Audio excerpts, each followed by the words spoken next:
In an absolutely shocking turn of events, we have even more news regarding everyone's most hated duo, Epstein and Trump. So President Trump has insisted for quite some time that he knew nothing about Jeffrey Epstein's crimes. But the latest release of documents and emails from Epstein's estate again paints a different story than what Trump has said. Oh my God, the government's lying?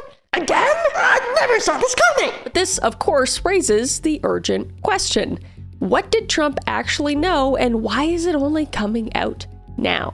So today, we're going to be looking at the latest chapter of this tiresome, ongoing investigation of Epstein's network of elite abuse.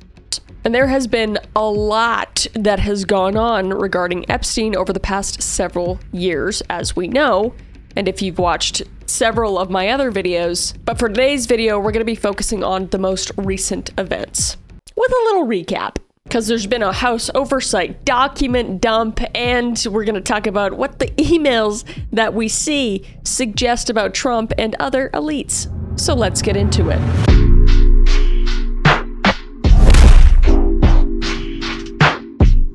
So before we do move forward with the latest, I just want to do a quick little recap of the situation. If you don't want to go back and watch the other videos, here's them in a very short little snippet. So Jeffrey Epstein was a very wealthy man who headed a trafficking network and he managed this network as he built friendships with many, many, many rich, powerful, and influential people, including a range from politicians to royalty to massive businessmen. All while these members of the elite turned a blind eye to his dealings, or even engaged with him and defended him, which seemingly allowed him to avoid accountability for his actions altogether, which we see as a theme in the government.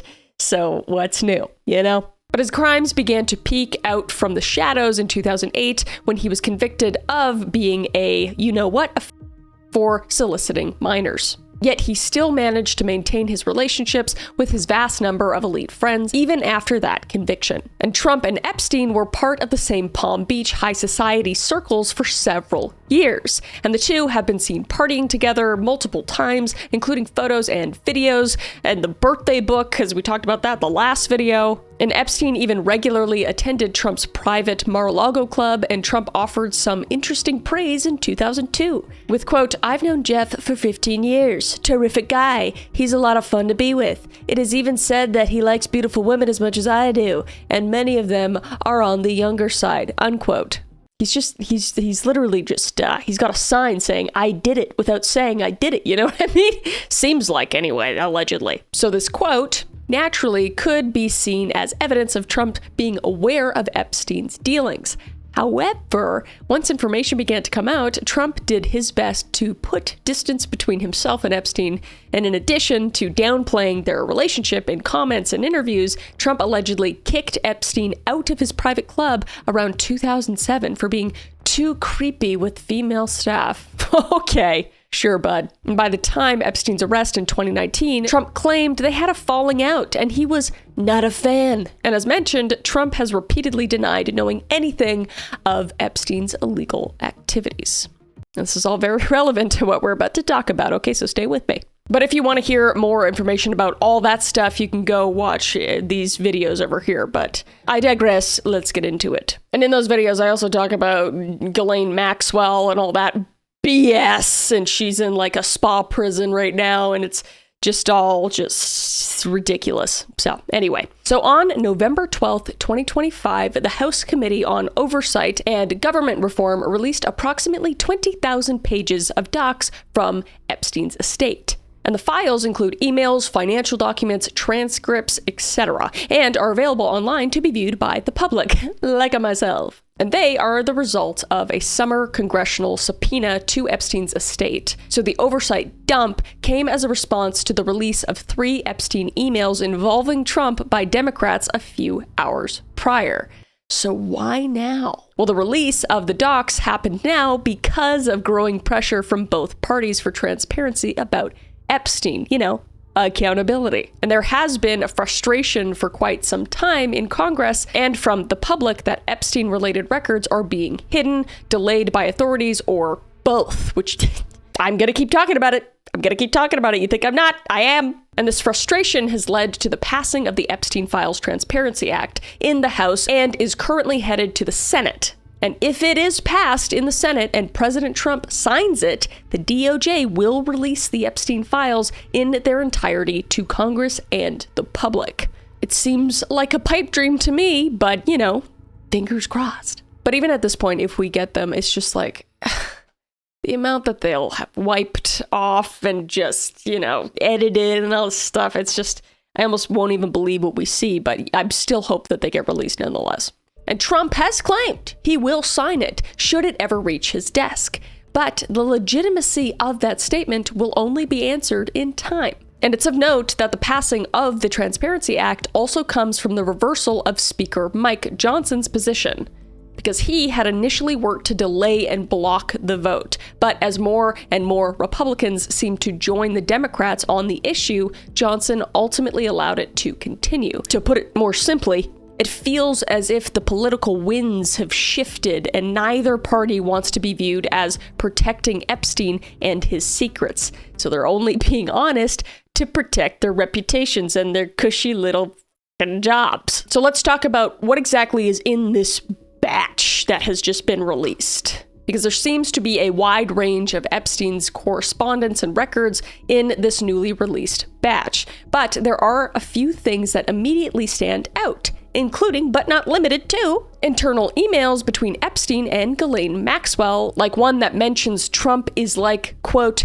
the dog that hasn't barked, unquote, and emails between Epstein and various journalists, political figures, and people of note discussing Trump specifically and his public image and incidents involving him. For instance, in an email, Michael Wolff, an author who has written extensively on Trump, wrote to Epstein in regards to an upcoming CNN interview with Trump at the time, and he said, quote, I think you should let him hang himself. If he says he hasn't been on the plane or to the House, then that gives you a valuable PR and political currency. You can hang him in a way that potentially generates a positive benefit for you, unquote. And for those of you who aren't catching on to that, this release sheds light just on how Epstein kept up with his network, including Trump, after his conviction in 2008, and how he had something on Trump. Epstein was just the king of blackmail, essentially. And other powerful figures mentioned are Prince Andrew and Bill Clinton, just to name a couple. And it's important to remember as well that these documents are primary source documents, not sworn testimony or verified facts from a trial. And this means that even though the content can be extremely incriminating on the surface, they must still be viewed as allegations or assertions made by the involved parties. So it's like, we see it and we're like, what the f? It's right there. It's right there. There's nothing that can be done until it goes to a trial. So, TikTok. So it's possible that any part or all or none of it could be true. But in my personal opinion, I feel like it's true. That's just my opinion. That's just my opinion. And one of the main reasons that these documents are so popular right now is that they directly contradict or undermine powerful people's public statements, especially, the President of the United States of America. So what exactly are we to make of these documents as they stand in relation to Trump? And we'll just talk about a few key revelations, all right? First, there's knowledge of with, quote, of course he knew about the girls, unquote, which is one of the most provocative examples that suggest Trump actually had knowledge of the abuse. In January of 2019, in an email from Epstein to Michael Wolff, in which he writes, of course he knew about the girls as he asked Ghislaine to stop, unquote. And also just having any sort of correspondence with people that are even attributed to Epstein, like Ghislaine or Michael Wolff, because he said that he didn't talk to Epstein past 2008. So what? He was president at this time. And the quote in and of itself raises a number of questions, like when did Trump actually ask Maxwell to stop? And what was the specific cause of that request? Did he witness or learn something illegitimate? Did he actually see underage girls on Epstein's properties? And if so, did he know that they were being taken advantage of? So this just strongly implies that Trump was fully aware of Epstein's activities to the point that he reached out to Maxwell to stop doing whatever it was they were doing. And it also implies that Trump recognized it was wrong and or dangerous. Or that maybe he needed them to stop because now he was in a position of power in which something like this coming out would be really bad for him. But this one line is significant because it is potential evidence going directly against Trump's many claims of ignorance. And if the claim is accurate, which I'm not claiming it is, by the way, legally, President Trump was in the know about Epstein's exploitation. And though he tried to put a stop to it, he went no further to make sure the issue was resolved, and instead went silent because it was convenient, most likely. But this could be devastating for Trump's credibility in the political sphere if it's not already completely dampened. And it's not an immediate death sentence per se, as it's one person's word versus another, but just the fact that it exists forces Trump's team into even greater defense mode. And it just gives critics ammo to say Trump lied about how much he actually knew what was going on. And then there's Trump spending hours with a victim, with the quote, dog that hasn't barked, unquote. It's just another email that involves Maxwell, yet again, the head honcho of the whole trafficking ring. But this time, it's a 2011 email Epstein sent to her in which he states, quote, I want you to realize that the dog that hasn't barked is Trump. Victim's name, spent hours at my house with him. He has never once been mentioned. Police chief, etc. I'm 75% there, unquote. So while the exact meaning of what Epstein meant is open to interpretation, that phrase, dog that hasn't barked, often means that something that is absent has more meaning than something that is present. And it could be that Epstein is suggesting that even though Trump spent significant time with an Epstein victim, he has never been implicated. And the redacted victim referenced in the email is allegedly Virginia Giuffre, which we have spoken about before in past videos, but it is the woman who was a major Epstein accuser and sadly is no longer with us. So the implication of this quote is that for some reason, President Trump spent a significant amount of time with an Epstein victim at one of Epstein's own properties. And the fact that his name hasn't come up in the conversations about this victim is something that Epstein felt that people should take note of. Because Trump, having had an informal interaction with a victim of Epstein's abuse, is yet another instance demonstrating that he was present during the periods of illicit activity, even if he wasn't aware of it fully, allegedly. But the key point here is that should this accusation be true, Trump is unable to claim that he had no close contact with any of Epstein's victims anymore, like he's trying to say. And again, this doesn't definitively prove any wrongdoing of Trump's part, but it's certainly not a good look. Especially considering the apparent shock in Epstein's email that his name was never mentioned. It's as if Epstein was hoping for someone to talk and unleash the scandal. And it's also important to note that Giuffre herself never accused Trump of any misdeeds. So while Trump may have had the opportunity, the victim herself cleared him. Yet, to reference an ever-popular Hamilton song, Trump did appear to be in the room where things happened. So the significance here is that while he may not have done anything in the room, what he might have known or seen could be incriminating for him. So it certainly feels at face value that being that close to the issue would have made it difficult to be completely ignorant to what was going on, especially if he's as smart as he claims he is. And next we have Epstein's claimed leverage, which is photos. And quote, girlfriend I gave to Donald, unquote. So in the mountain of documents, there are exchanges in which Epstein claims to have leverage over Trump. Again, he's the blackmail king. And leverage enough that he could take down Trump if he so desired. And in response to an email sent to him by Kathy Rumler in 2018, who served as counsel to the White House during the Obama administration, Epstein wrote, quote, "You see, I know how dirty Donald is," unquote. I hate the phrase dirty Donald so much. Because in December that year, Epstein received an iMessage from a redacted name saying, quote, "It will all blow over. They're really just trying to take down Trump and doing whatever they can to do that," unquote. So though the specific context of this iMessage isn't totally clear, his response speaks volumes. Because he says, quote, "Yes, thanks, it's wild, because I am the one able to take him down," unquote. So these messages seem pretty straightforward. I'm not the smartest person out there, okay? I'm just a YouTuber, what do I know? But they seem pretty straightforward in what they imply. That Epstein believed he had gathered enough evidence or secrets to be able to really hurt Trump's reputation or career. And this sort of behavior is in line with what many have alleged about Epstein through this whole saga in regards to his blackmailing tactics. Though it must be said that the DOJ has mentioned in a memo, quote, "There was also no credible evidence found that Epstein blackmailed prominent individuals as part of his actions," unquote. And you know what I say to the DOJ? Shut the f***. So whether you believe everything that the DOJ has mentioned regarding Epstein is up to you. My personal humble opinion is what I just said, shut the f***.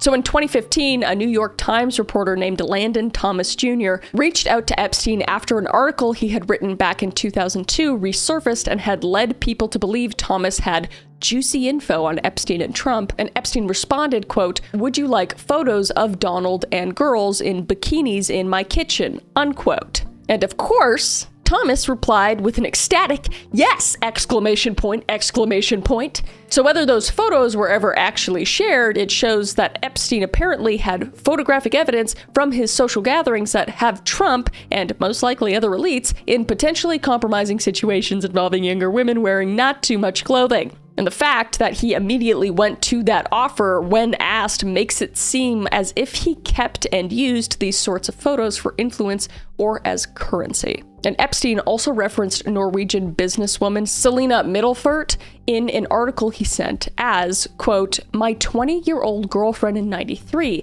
that after 2 years I gave to Donald." So by saying that he gave her to Trump, he's bragging as if women are possessions to trade. And yes, she's of age, but my God, does it sound bad? It just illustrates both his ego and that he and Donald shared an intimate acquaintance. So maybe their social lives were more intertwined than Trump has let on recently. And not only did Epstein apparently have leverage over Trump, but he also seemed to have his staff keep tabs on Trump's travel and updates on news regarding him. And even after their supposed friendship had ended, emails show that Epstein's pilot Larry Visosky kept him apprised of Trump's flight schedule. And one of Epstein's staff emailed with updates on Trump's movement on a local level.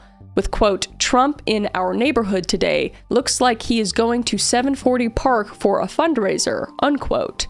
And the original sender is redacted, but it's signed by Epstein's accountant, Richard Kahn. So this level of just weird stalker-level watchfulness over Trump's activities further suggests that Epstein kept a file on Trump, keeping a close eye over every move.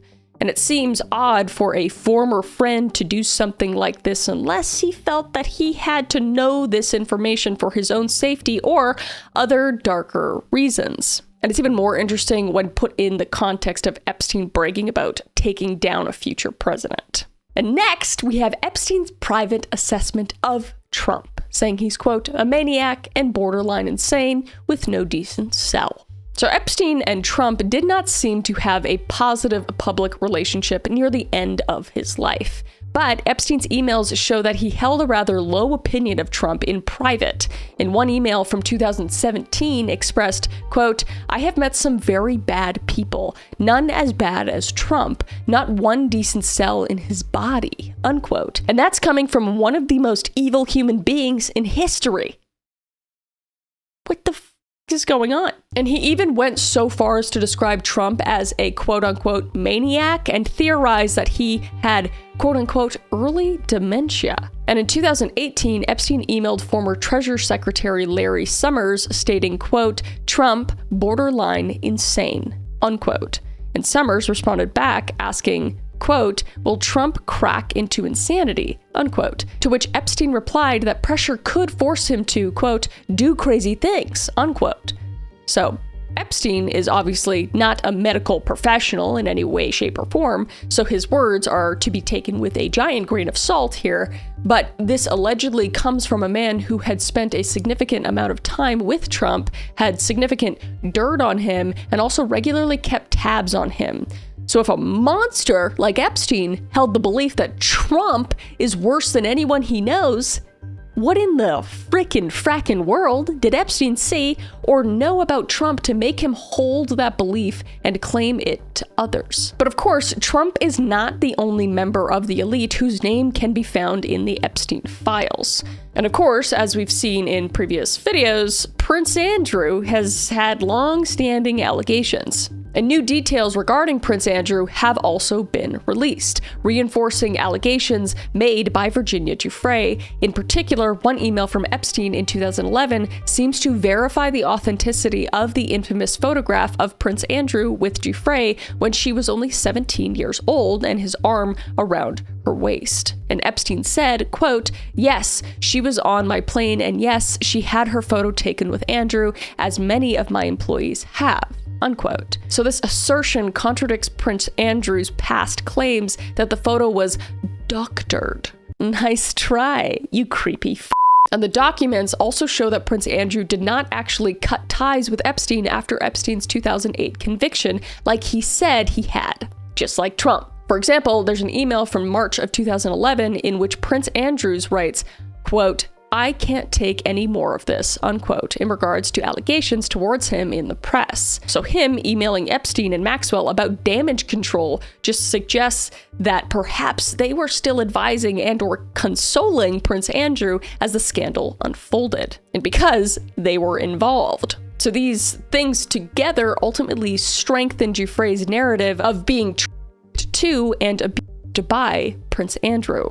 And Trump is well known to point the finger when the opportunity arises, as we so know. And in this case, it's towards several prominent Democrats, of course, and billionaires that have been mentioned in the documents. Anything to get it away from him. He's like, that person, not me, couldn't be me, that person. And it's just in hopes of diverting attention away from himself. Nice try, sir. I see your orange, crusty face. But among those names are Bill Clinton, Larry Summers, and Reid Hoffman. And there are schedules that show Clinton was a somewhat frequent flyer on Epstein's jet, which was already known. Obviously, we talked about them in previous videos. And we talked briefly about Larry Summers earlier in regards to him and Epstein talking about Trump's insanity, but he also received donations from Epstein while he was president of Harvard. And Reid Hoffman, co-founder of LinkedIn, has acknowledged meeting with Epstein multiple times, though on a strictly professional basis. Okay. And Trump's team has naturally aimed to take advantage of these accusations, and Trump himself has argued that the Epstein scandal as a whole is actually the Democrats' problem, not his own. You know? And Epstein was a Democrat, and he is the Democrats' problem, not the Republicans' problem. They all know about him. Don't waste your time with Trump. I have a country to run. The country in which you're running has a problem, so it's your problem, sir. That's just how being the president goes. What do I know? I'm a YouTuber, you know? But it's specifically important to note that there is no credible evidence that currently ties figures like Clinton, Summers, and Hoffman to Epstein's crimes. It's all alleged, but also right in front of us at the same time. So it's just like, again, I made this analogy before. We can see their feet under the curtain. We're playing hide and seek, and we're like, we see you right there, you know? You got Clinton behind the curtain. You got Trump with his hands in front of his face like this. He's like, nope, it's not me. It's him over there. It's him. It's Summers. Look at Summers. And Summers is just like under a glass coffee table like, Can they see me? But the new docs also showcase that Epstein's influence spread across many industries and continents. And not only do we see political figureheads like Trump, Clinton, and Prince Andrew as his contacts, but also Trump's former strategist, Steve Bannon, the former prime minister of Israel, and Ehud Barak, billionaire, and Tom Pritzker, billionaire, and Peter Thiel and Elon Musk, and aforementioned Catherine Rumler all show up in his schedules and emails. And famous intellectual Noam Chomsky and prominent author Deepika Chopra appear in his emails too. So he built relationships with tech billionaires, royalty, Wall Street, government officials, scholars, and just about anyone who wielded a level of influence that was desirable to him. And he specifically curated and collected as many powerful elites as he could, ensuring that his reach spanned far and wide. And as we know,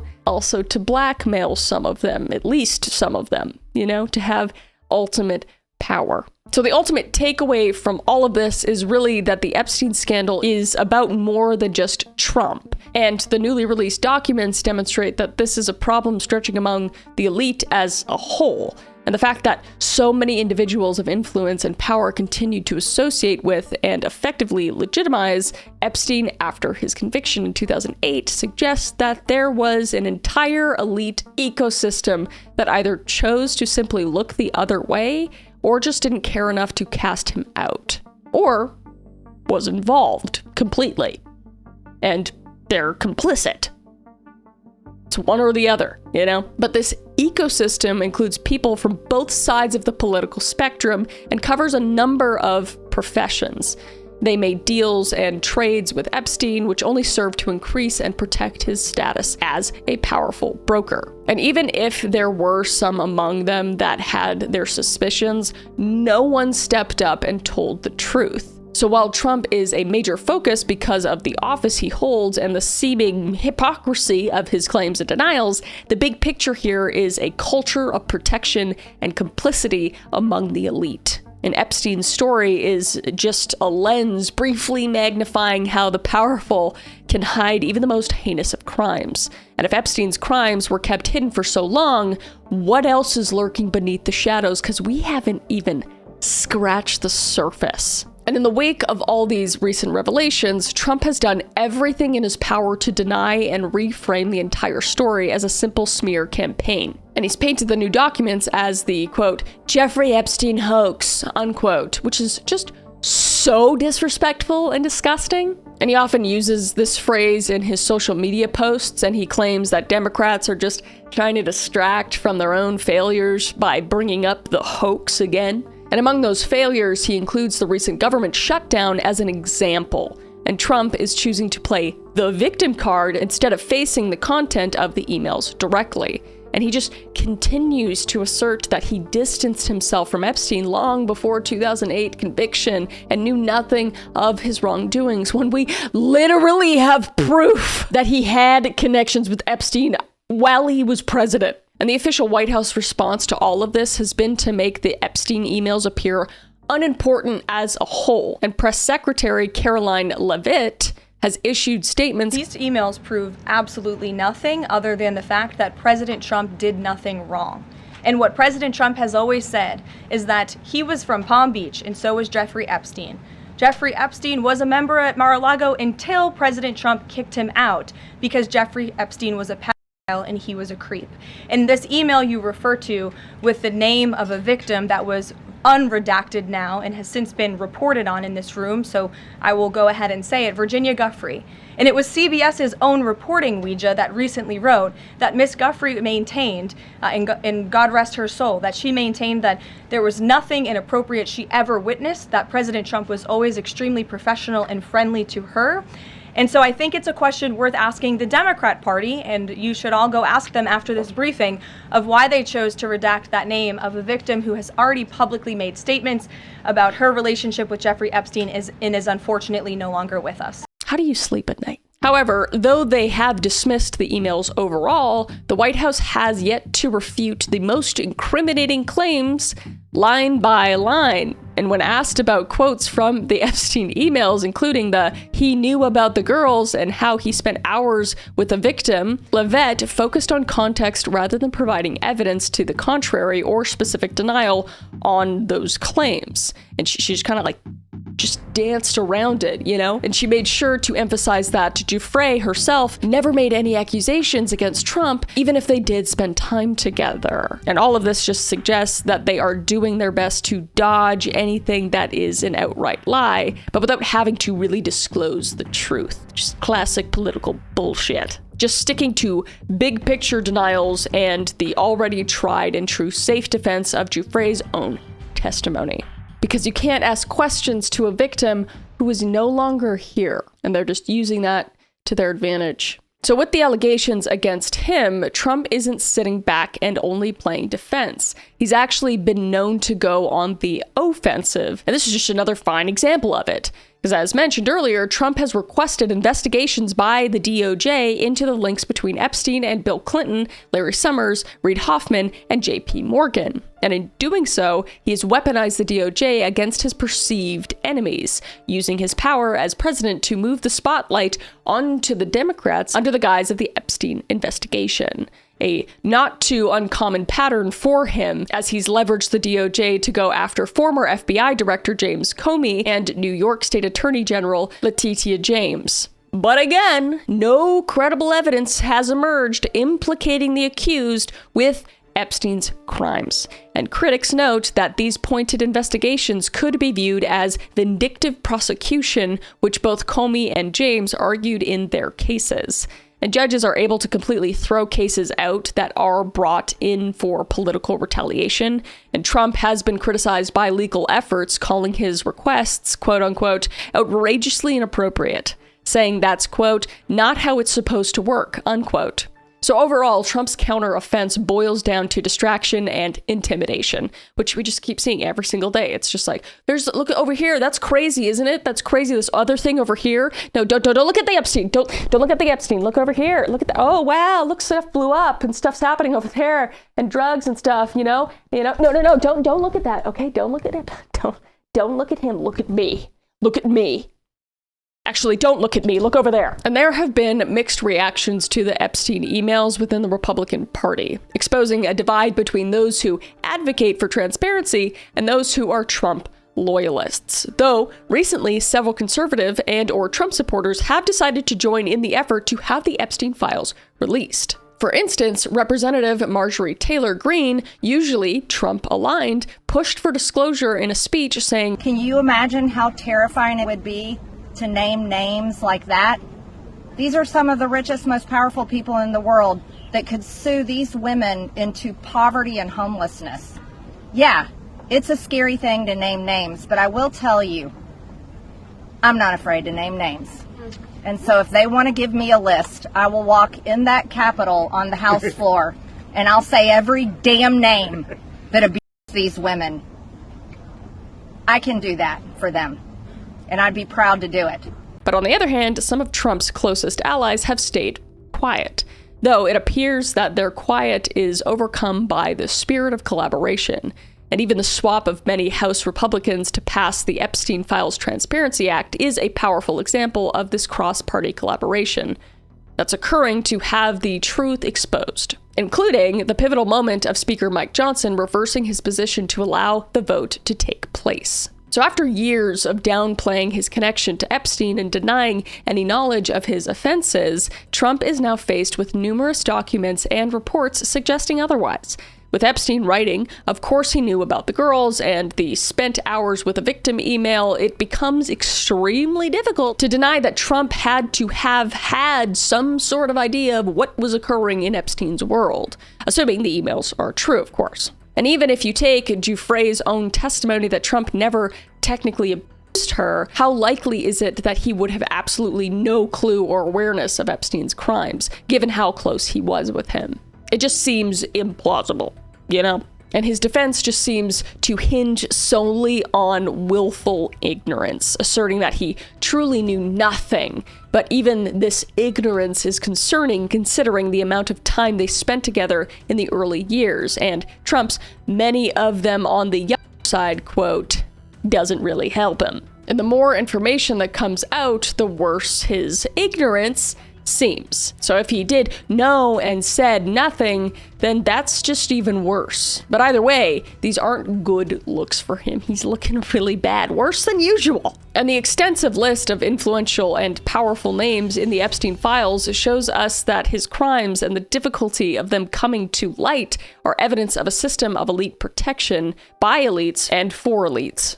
So it's way more than just Epstein being the one bad apple of the bunch, as we know. It's just a ton of people in power that either enabled or ignored, which only allowed him to thrive. And they just continued to work with him and make deals with him. So more or less just saying that sexual exploitation of non-adults isn't a deal breaker as long as the one committing it is of use to them. Even institutions continued to allow his misconduct to occur. Specifically, JP Morgan. They continued to serve him, and celebrities still socialized with him, and universities continued to receive his donations. And he thrived because the elites suffer from failed accountability, and predators like Epstein are allowed to continue in their monstrosities as those around them continue to stay silent for the convenience of what they offer. And the mere fact that we're only just now being able to view some of these documents, with information still redacted, by the way, in 2025 highlights a major problem with the governmental transparency.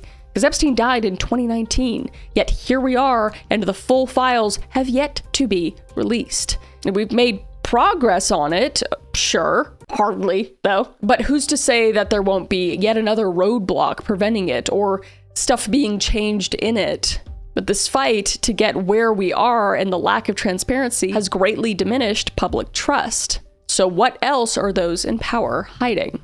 Not only in terms of the Epstein files, but what are they hiding about things we may not even know about? I'm just questioning life, and the government especially, on a daily basis. And throughout this whole story, it is of the utmost importance that we remember the true core, and that is the victims of Epstein's trafficking themselves. Because it's so easy to get caught up in who did what and this allegation and that accusation that we so quickly can forget that real people were affected and lives were permanently damaged. Women like Virginia Giuffre, Sarah Ransom, Maria Farmer, Annie Farmer, and the countless unnamed victims. They must be supported and their stories told so that more women like them can be spared from such an awful fate. But as of right now, that is all we have. I mean, obviously there's a ton of files. I wouldn't be able to go through them all. This video would be way too long. But the gist of it is, they're still lying to us. We still don't have the Epstein files. And shit just keeps getting worse. And victims aren't getting justice. So, where are they?